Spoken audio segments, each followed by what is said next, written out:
the cure for all cancer. Stop taking your diabetic medicine today. Lose weight without exercising. Sharp cartilage for your arthritis pain, and replace your antidepressant meds with St. John's wort. These are all seemingly impossible claims made by herbal supplement companies, and I'm not here to debate the legitimacy of these claims, but I am here to suggest that herbal supplements, herbal remedies, are much like the soil they're grown in. You have to dig past the weeds in the rock to get to the good stuff, to get to the topsoil. Even the federal government has seen the value in digging into so-called alternative medicines. In 2000, the White House took the lead of other nations and put together a Commission on Complementary and Alternative Medicine Policy, or CAM for short. The Commission's mandate was to develop legislative and administrative recommendations that would help public policy maximize the potential benefits of complementary and alternative medicines to consumers and the American healthcare system. They defined a CAM as a group of medical, healthcare, and healing systems other than those included in mainstream healthcare in the United States. Now, these were to include anything from chiropractic and acupuncture care to massage therapy, herbal supplements, and even nutritional and mind-to-body therapies. The Commission report issued in 2002 estimated that 38% of all Americans use complementary and alternative medicines. So today I'll not pose the question why use CAMs, but rather why not? When the cost of traditional medical treatments is out of control, why not search for an alternative? When the side effects of some prescription medicines sound as bad as the original illness, why not search for an alternative that offers few, if any, side effects? When preventable illnesses make up 90% of healthcare costs, why not look for treatments geared toward prevention and not just treatment of symptoms? We really cannot afford to ignore the benefits of incorporating CAMs into our healthcare system. The cost of traditional medications and treatments is astronomical. Americans spend over $6,000 per person every year on healthcare, the highest in the world and twice as much as European companies. We pay higher prices for the same healthcare goods and services, partly because of high administrative and overhead costs. We have more widespread use of high-cost, high-tech equipment and procedures than used in other countries, and we have higher treatment costs because of so-called tort laws that require unnecessary treatments and testing to prevent malpractice lawsuits.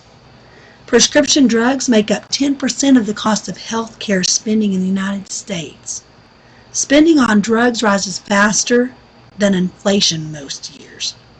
With these types of numbers and rising costs, we're forced to look for safer, cheaper alternatives. Most alternative and complementary treatments have been around for thousands of years and have few, if any, bad side effects. But all you have to do is turn on the TV or read the warning labels from the FDA on the prescription drug bottles to see the side effects many of them cause. You see side effects that might include sudden stroke or heart attack. Side effects may include liver or kidney damage. Perhaps the most disturbing warning comes from antibiotics these days. The FDA has determined that antibiotics may become ineffective because of overuse. This happens because viruses adapt to the medications and mutate into so-called superbugs that are not so easily treated. This creates a vicious cycle of making stronger antibiotics, which in turn creates stronger superbugs. We're spending all of our time and energy on the same antibiotics, trying to make them stronger to fight the bugs they're creating.